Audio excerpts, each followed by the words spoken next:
Good morning everyone.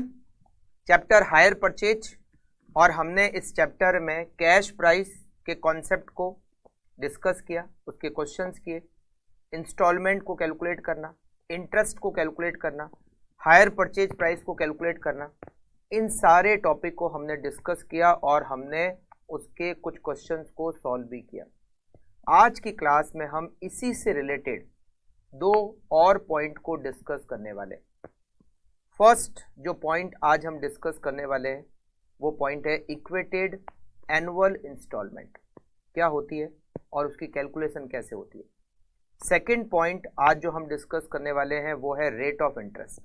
अगर हमें question में रेट ऑफ इंटरेस्ट नहीं दे रखी हो तो रेट ऑफ इंटरेस्ट की कैलकुलेशन कैसे करते हैं। आज हम जो दो पॉइंट डिस्कस करने वाले हैं वो एग्जाम के हिसाब से बहुत ज़्यादा इम्पोर्टेंट टॉपिक नहीं है, क्योंकि ये जो दो पॉइंट आज हम डिस्कस करने वाले हैं इन दोनों पॉइंट में एक कॉन्सेप्ट काम आता है और उस कॉन्सेप्ट का नाम है प्रेजेंट वैल्यू का कॉन्सेप्ट। प्रेजेंट वैल्यू का कॉन्सेप्ट क्या होता है, प्रेजेंट वैल्यू का कॉन्सेप्ट का कैसे यूज होता है, इन सब के बारे में सेकंड ग्रुप में हमें एक सब्जेक्ट दे रखा है financial management. Financial management subject में हमें प्रेजेंट वैल्यू के कॉन्सेप्ट के बारे में डिटेल में दे रखा है। अगर आप लोगों ने वो सब्जेक्ट पढ़ रखा है तब तो आपको प्रेजेंट वैल्यू का कॉन्सेप्ट आता है, मतलब आपको आज हम जो कैलकुलेशन करने वाले हैं वो आपको बिल्कुल अच्छी तरीके से समझ में आने वाली है। बट अगर आपने फाइनेंशियल मैनेजमेंट सब्जेक्ट नहीं पढ़ रखा है तो आपको प्रेजेंट वैल्यू का कॉन्सेप्ट नहीं पता है, और अगर आपको प्रेजेंट वैल्यू का कॉन्सेप्ट नहीं पता तो आज हम जो पढ़ने वाले हैं, आज हम जो दो पॉइंट को डिस्कस करने वाले हैं, उसके क्वेश्चन सॉल्व करने वाले हैं, वो आपको इतना ज़्यादा कॉन्सेप्चुअली क्लियर नहीं होंगे। जब आप फाइनेंशियल मैनेजमेंट सब्जेक्ट पढ़ोगे, प्रेजेंट वैल्यू का कॉन्सेप्ट पढ़ोगे तो वो दोनों पॉइंट आपके लिए अच्छी तरीके से उस समय क्लियर हो जाएंगे। अभी हम केवल उतना ही पढ़ेंगे जितना हमारे लिए जरूरी है। तो स्टार्ट करते हैं सबसे first concept which is equated annual instalment से।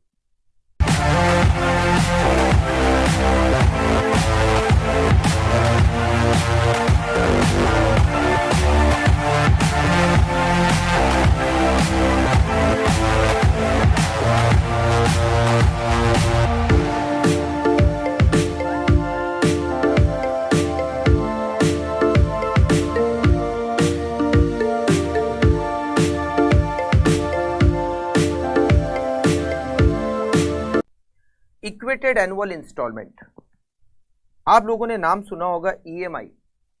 ईएमआई मतलब इक्वेटेड मंथली इंस्टॉलमेंट। हर इंस्टॉलमेंट का जो अमाउंट होता है वो इक्वल होता है।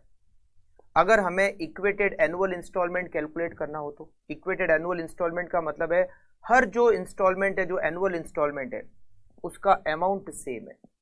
अगर हमें हर इंस्टॉलमेंट का अमाउंट सेम करना हो तो उसकी कैलकुलेशन कैसे होती है, आप लोग नोट कीजिए। Equated annual instalment,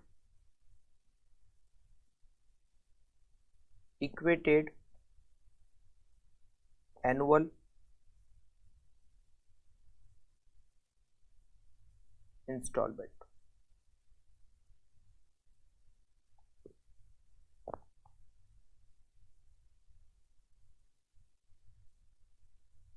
equated annual instalment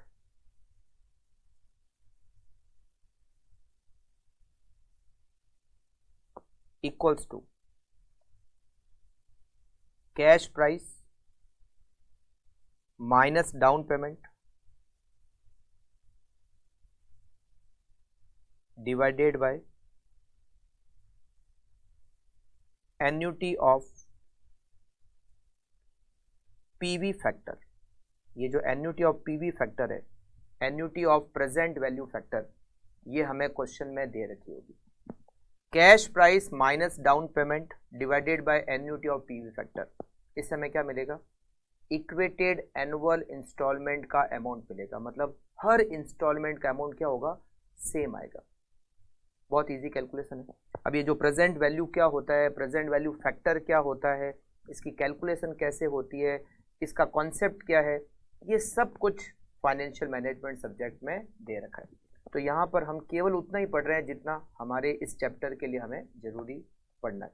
ठीक है, तो इक्वेटेड एनुअल इंस्टॉलमेंट मतलब हर इंस्टॉलमेंट का इक्वल अमाउंट, और उसकी कैलकुलेशन करने का formula cash price minus down payment divided by annuity of PV factor.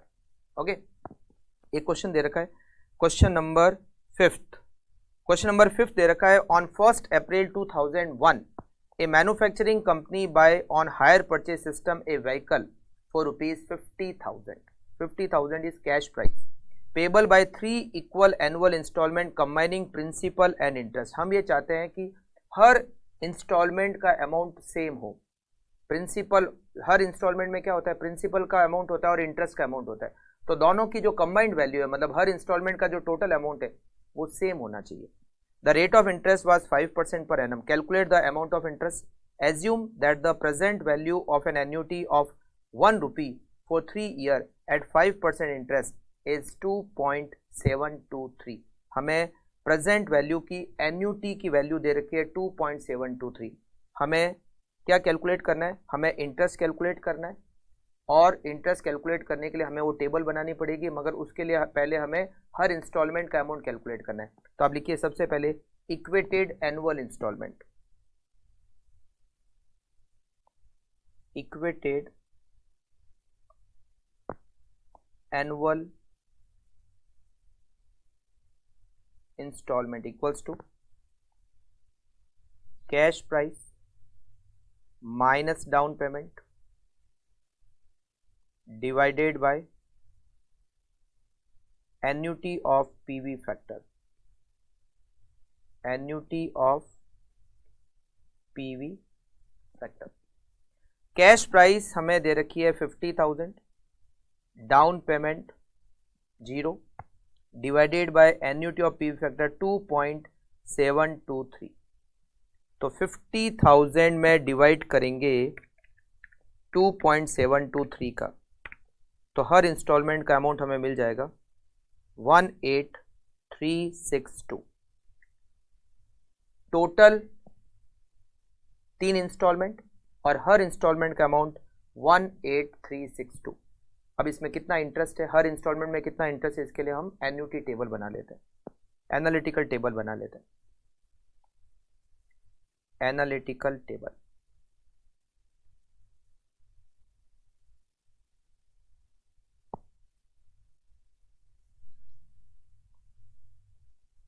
Date, opening, cash price outstanding, interest, instalment का amount and closing cash price outstanding. Cash price outstanding. Date तो यहाँ पर कुछ है नहीं, दे रखिए 1 April 2001। 1 April 2001 50,000, down payment 0 50,000। Yearly instalment है तो 31 मार्च 2002 50,000। रेट ऑफ इंटरेस्ट 5%, तो 50,000 का 5% 2,500। हमने इंस्टॉलमेंट का अमाउंट कैलकुलेट किया 18362, तो 50,000 plus 2,500 minus 18362 34138। 31 March 2003 34138 multiply by 5%, it is 1707। Instalment का amount 18362, 34138 plus 1707 minus 18362, it is 17483। 31 March 2004 17483। 17483 का 5% वैसे होता कितना है, मगर हम सबसे लास्ट इंस्टॉलमेंट का इंटरेस्ट बैलेंसिंग फिगर निकालेंगे।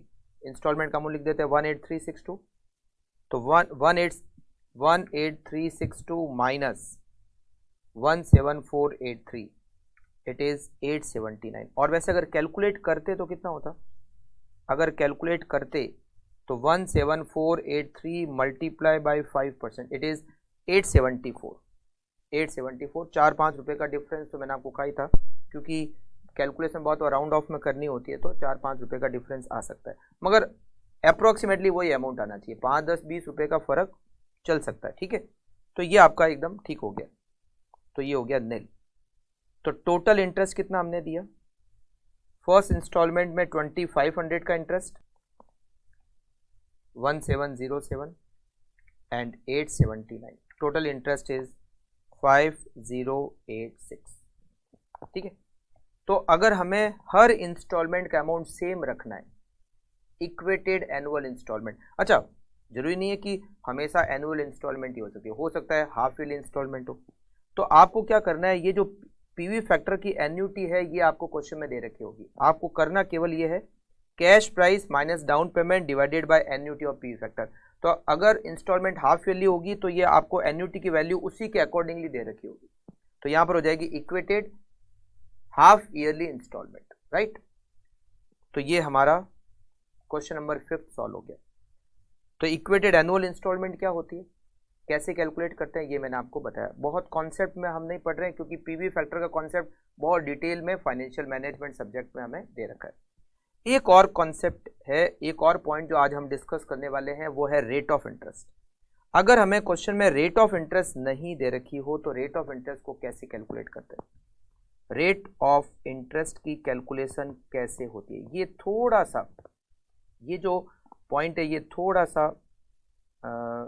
थोड़ा लंबा पॉइंट है, थोड़ा सा समझना पड़ेगा। रेट ऑफ इंटरेस्ट की कैलकुलेशन कैसे होती है, रेट ऑफ इंटरेस्ट की कैलकुलेशन करने के लिए हमें उसी वहां पर फाइनेंशियल मैनेजमेंट में ही पीवी फैक्टर के कॉन्सेप्ट में एक कॉन्सेप्ट दे रखा है IRR, internal rate of return, IRR internal rate of return. Rate of interest को कैलकुलेट करने के लिए हम आईआरआर टेक्निक का यूज करते हैं, और आईआरआर की जो टेक्निक है ये प्रेजेंट वैल्यू के कॉन्सेप्ट पर बेस्ड है। तो इसका मतलब है कि रेट ऑफ इंटरेस्ट को कैलकुलेट करने के लिए फिर से हमें पीवी का कॉन्सेप्ट काम लेना पड़ता है, और पीवी के कॉन्सेप्ट में हमें आईआरआर का कॉन्सेप्ट दे रखा है। तो पीवी का कॉन्सेप्ट भी अभी हमें पता नहीं, तो आईआरआर का कॉन्सेप्ट हम कैसे, अभी पता नहीं है। अगर आपने एफएम पढ़ रखी है तो आपको बिल्कुल ये सब चीजें आती है, बट अगर आपने एफएम नहीं पढ़ रखी है तो फिर आपको ये दोनों की कैलकुलेशन पता नहीं है। तो हम शॉर्ट तरीके से कैसे कैलकुलेट कर सकते हैं रेट ऑफ इंटरेस्ट को, वो मैं आपको बताता हूँ। यहाँ पर तरीका है हमारे पास, और वो है ट्रायल एंड एरर अप्रोच। ये ट्रायल एंड एरर अप्रोच क्या होती है मैं आपको बताता हूँ, मैं आपको सीधा क्वेश्चन से बताता हूँ। क्वेश्चन नंबर इसके लिए दे रखा है 6, और ये क्वेश्चन मई 2010 के एग्जाम में आ चुका है। मैं आपको डायरेक्टली क्वेश्चन से बताता हूँ कि कैसे हमें ट्रायल एंड एरर अप्रोच से रेट ऑफ इंटरेस्ट को कैलकुलेट करना है। ठीक है, 1 April 2009 A car company sold to Arya brother. अच्छा, अगर आपके फाइनेंशियल मैनेजमेंट सब्जेक्ट पढ़ रखा है, आपको पीवी का कॉन्सेप्ट आ रखा है, तो बिल्कुल आपको रेट ऑफ इंटरेस्ट की कैलकुलेशन आईआरआर मेथड से ही सॉल्व करनी है। बट अगर आपने वो कॉन्सेप्ट अभी तक नहीं पढ़ रखा है तो जो तरीका मैं आपको बता रहा हूँ आप उस तरीके से बिल्कुल कैलकुलेशन कर सकते हैं। ठीक है, question number 6, May 2010, on 1st April 2009 a car company sold to Arya Brothers a motor car on hire purchase basis. The total hire purchase price was rupees 4,60,000 with down payment rupees 1,60,000. ये जो 4,60,000 है ये hire purchase price है और 1,60,000 down payment है। Balance amount was to be paid in 3 annual instalment of rupees 1 lakh each. हर instalment का जो अमाउंट है वो 1 लाख रुपए। First instalment payable on 31st March 2010। The cash price of the car was rupees 4 lakh. Cash price दे रखी है, हर इंस्टॉलमेंट का अमाउंट दे रखा है, हायर परचेज प्राइस दे रखी है, डाउन पेमेंट दे रखा है। केवल और केवल हमें रेट ऑफ इंटरेस्ट की डिटेल इस क्वेश्चन में नहीं दे रखी है। How will Arya brothers account for interest over 3 accounting year assuming books of accounts are closed on 31st March every year. हमें इंटरेस्ट की कैलकुलेशन करनी है। हर इंस्टॉलमेंट में कितना इंटरेस्ट है और टोटल कितना इंटरेस्ट है, हमें इसको कैलकुलेट करना है। वैसे टोटल इंटरेस्ट को कैलकुलेट कर सकते हैं कैसे, हायर परचेज प्राइस कितनी है, हायर परचेज प्राइस 4,60,000 रुपीज़ है और हमारी कैश प्राइस कितनी है, हमारी कैश प्राइस 4 लाख है। तो 60,000 का जो डिफरेंस है हायर परचेज प्राइस और कैश प्राइस का difference 60,000, it is total interest. मगर हर इंस्टॉलमेंट में कितना इंटरेस्ट है, क्योंकि रेट ऑफ इंटरेस्ट हमें इस क्वेश्चन में नहीं दे रखी है। तो अब कैसे कैलकुलेट करेंगे समझना, बिल्कुल ये जो तरीका हम काम ले रहे हैं वो ट्रायल एंड एरर अप्रोच है। क्या ट्रायल एंड एरर अप्रोच है, कैसे सॉल्व करना है मैं आपको समझाता हूँ।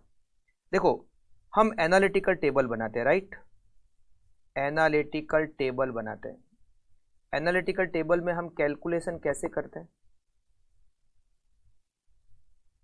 एनालिटिकल टेबल में हम कैलकुलेशन करने के लिए यहां पर लिखते हैं डेट, फिर हम लिखते हैं ओपनिंग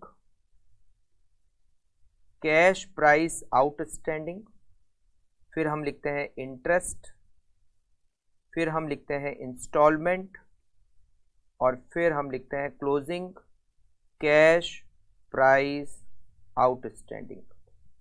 डेट में लिखेंगे 1 अप्रैल 2009, फिर लिखेंगे 31 मार्च 2010, फिर लिखेंगे 31 मार्च 2011, फिर लिखेंगे 31 मार्च 2012। डाउन पेमेंट 1,60,000, फिर इंस्टॉलमेंट 1 लाख रुपीज़, फिर इंस्टॉलमेंट 1 लाख रुपीज़, और फिर instalment 1 lakh rupees. Okay, opening cash price outstanding, यहाँ पर हम लिखेंगे 4 लाख, या इंटरेस्ट नहीं, और ये हो गए 240, यहाँ लिखेंगे 240। अब इंटरेस्ट कैसे कैलकुलेट करें, क्योंकि हमें अच्छा ये सबसे लास्ट में जाके यहाँ बैलेंस नील हो जाता है, करेक्ट, सबसे लास्ट में जाते हुए बैलेंस क्या हो जाता है, नील। अब हम क्या करते हैं हर बार, for example rate of interest 10% है, तो हम क्या करते हैं 240 का 10% या इंटरेस्ट निकालेंगे, फिर 240 में इंटरेस्ट ऐड करेंगे, इंस्टॉलमेंट 1 लाख रुपए लेस करेंगे और यहाँ क्लोजिंग लिखेंगे, फिर ये क्लोजिंग यहाँ आगे आएगा, उसमें फिर इंटरेस्ट 10% ऐड करेंगे, 1 लाख रुपीज़ की इंस्टॉलमेंट माइनस करेंगे और यहाँ क्लोजिंग आएगा, फिर ये क्लोजिंग, ऐसे करते करते ये जीरो हो जाना चाहिए। अब हमें यहाँ रेट ऑफ इंटरेस्ट नहीं पता, तो हमें क्या करना है, trial and error. Trial and error का मतलब पता है क्या हुआ, हमें ट्राई करके देखना है कि कहाँ कौन सी रेट ऑफ इंटरेस्ट ली जाए जिससे कि लास्ट में जाते हुए ये जो अमाउंट है वो जीरो हो जाए। जब फॉर एग्जांपल मैं मान लो 10% पे ट्राई करता हूँ, मान लो रेट ऑफ इंटरेस्ट 10% ही होती है ना, अभी हमें नहीं पता कि रेट ऑफ इंटरेस्ट है क्या। ये 2,40,000 है, यहाँ पर 2,40,000 है, 2,40,000 में मैं 10% ऐड करता हूँ, 10% ऐड किया तो ये हो गया 264, और मैं उसमें से 1 लाख माइनस करूंगा तो यहाँ पर बच जाएगा 164। ठीक है, ये 164 आगे लिखेंगे, प्लस 10% फिर ऐड होगा, ये 1,64,000, 2,40,000 में हम 10% ऐड करेंगे और माइनस करेंगे 1 लाख, रिमेनिंग अमाउंट 164। 164 में हम 10% ऐड करेंगे और उसमें से माइनस करेंगे 1 लाख, तो रिमेनिंग अमाउंट 80,400। उसमें फिर 10% हम ऐड करेंगे और माइनस करेंगे 1 लाख, तो ये तो जीरो नहीं होता है, लास्ट में जाते हुए जीरो नहीं होता है। इसका मतलब रेट ऑफ इंटरेस्ट 10% से भी हमें थोड़ी ज़्यादा करनी है। ज़्यादा क्यों करनी है, अगर ये नेगेटिव आता है, लास्ट में जाते हुए नेगेटिव आता है, तो इसका मतलब है रेट ऑफ इंटरेस्ट को और बढ़ाना पड़ेगा। अगर लास्ट में जाते हुए प्लस आता है, इसका मतलब रेट ऑफ इंटरेस्ट को घटाना पड़ेगा। अब मेरा मतलब समझे, हमने 10% पे ट्राई किया, हमने 10% पे ट्राई किया, एक बार वापस करके बताता हूँ आपको। 2,40,000, इसमें प्लस किया 10%, माइनस किया 1 लाख, रिमेनिंग अमाउंट 164। इसमें फिर वापस 10% ऐड किया और माइनस किया 1 लाख, रिमेनिंग अमाउंट 80,400। हमने फिर इसमें 10% ऐड किया, माइनस किया 1 लाख, तो ये नेगेटिव आ रहा है। अगर ये नेगेटिव आता है मतलब आपको रेट ऑफ इंटरेस्ट को बढ़ाना है, अगर ये प्लस आता है तो हमें रेट ऑफ इंटरेस्ट को घटाना है। अब हमें 10 से ज़्यादा रेट ट्राई करनी है, 11 ट्राई करते हैं। देखिए 2,40,000, 2,40,000 plus 11% minus 1 lakh equals to 166,400, plus 11% minus 1 lakh, it is 84,704, plus करेंगे 10% माइनस 1 लाख, अभी भी ये नेगेटिव आ रहा है, ये अभी भी नेगेटिव आ रहा है। इसका मतलब है रेट ऑफ इंटरेस्ट को और आगे लेते हैं, 12%, 1 lakh plus 12% minus 1 lakh equals to 2,40,000 plus 12% minus 1 lakh equals to 168,800, इसमें प्लस करेंगे 12%, माइनस करेंगे 1 लाख, इट इज 89056, और प्लस करेंगे 12% माइनस 1 लाख। ये अब माइनस है मगर बहुत कम माइनस है, 250 रुपए के आसपास ही माइनस है। इसका मतलब रेट ऑफ इंटरेस्ट इज, क्योंकि जो क्वेश्चन अगर ऐसा आएगा, ऐसे क्वेश्चन आने के चांसेस बहुत कम है, क्योंकि इसमें पीवी का कॉन्सेप्ट यूज होता है और पीवी का कॉन्सेप्ट फाइनेंशियल मैनेजमेंट सब्जेक्ट में दे रखा है। बट अगर ऐसा क्वेश्चन आता है तो rate of interest round of करके ही जनरली आती है, 10%, 12%, 15%, 18%। ऐसे रेट ऑफ इंटरेस्ट आने के चांसेस बहुत कम है कि 12.24% या 12.5% या 12.7%। ठीक है, तो 12% पे इसका मतलब है करीब करीब ये जाके नील हो जाता है, तो इसका मतलब रेट ऑफ इंटरेस्ट क्या हो गई 12%। तो हम यहाँ पर लिखेंगे rate of interest equals to 12% as per IRR method. हमें IRR मेथड से करना नहीं है यहाँ पर, क्योंकि हमने IRR मेथड नहीं पढ़ रखा। बट अगर आपने IRR मेथड पढ़ रखा है फाइनेंशियल मैनेजमेंट में, तो फिर आप IRR से रेट ऑफ इंटरेस्ट को कैलकुलेट करोगे। ठीक है, 12% रेट ऑफ इंटरेस्ट है, 2,40,000 का 12% 28,800 माइनस 1 लाख, इट इज 168,800। 168,800 को हमने आगे लिया, 168,800 मल्टीप्लाई बाय 12%, इट इज 20256। ये ऐड होगा और माइनस होगा 1 लाख, तो रिमेनिंग बचेगा 89056। 89056 को आगे लिया।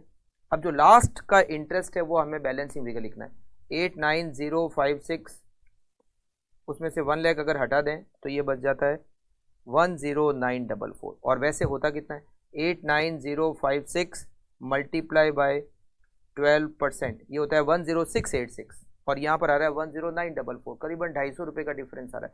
क्योंकि अगर मान लो अगर मैं 12% के हिसाब से वैसे देखता हूँ तो 250 रुपये नेगेटिव आता है, तो अगर मैं 12% से रेट 13% करता हूँ तो बहुत ज़्यादा डिफरेंस आ जाता है। मतलब यहाँ पर 12% की रेट भी नहीं है, करीब करीब अगर आप इसको यहाँ पर ट्रायल एरर 12.05% की रेट से करोगे तो ऑलमोस्ट सेम आ जाएगा।